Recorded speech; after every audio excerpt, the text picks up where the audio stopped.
we refer to it as the main valve of the heart. It is certainly a very, very important valve, and deterioration of that valve can lead to serious consequences, symptoms, and shortening of the patient's life as well. And how does the disease affect them? How do they change over time? So with the aortic valve, the most common thing that happens to it is that over time it becomes calcified and stiff, and so the leaflets, which are normally in a normal person very thin and pliable and open up fully to let the blood out, become stiff and hard, and they don't open up as well. So the heart has to work extra hard to eject blood out of that narrowed opening. When you get to the place where you have to have the surgery, how does the new surgery compare to what used to happen previously? Right now, this new procedure is only available for people who can't have the traditional surgery.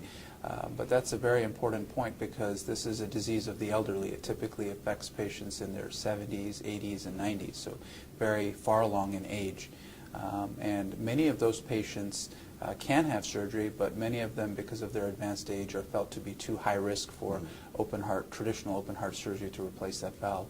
So up until now, there was really no option for them, and those patients suffered and died prematurely and really had a poor outlook. This procedure, in contrast, requires no cutting. We do it all through the groin, through the major artery called the femoral artery, and we basically, the valve comes miniaturized, and it's delivered through the inside of the blood vessels back to the heart and to the position where the bad aortic valve is, and it's deployed there.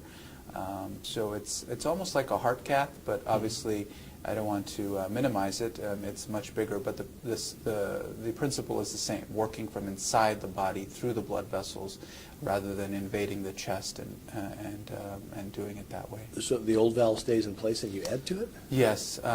Basically what happens is that old valve is pushed off to the side.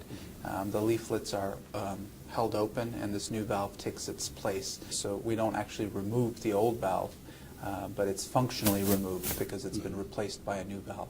And beats having your ribs cut off and set to the side. Yeah, it's much less invasive. Like I said, there are no incisions, and therefore it makes the recovery much quicker. Patients are up and walking the next day and typically go home in 2 or 3 days after the procedure. And that's really the reason it's a game changer for folks who can't have open heart surgery, because it's so minimally invasive.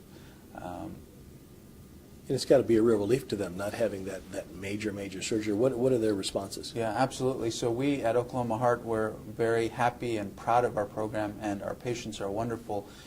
We've done 12 patients thus far. The average age is 86. And all our patients have done very, very well, and their response is, I can't believe it's over. I can't believe you did you replaced my valve. Like I said, they're up and walking the next day. Most of them have left the hospital in 2 days, and really we've seen dramatic improvements in their ability to live their lives. Instead of an 80-year-old with aortic stenosis, whose survival is about 50% at 2 years, they become like a normal 80-year-old, someone who may live to 90 or 95 or 100.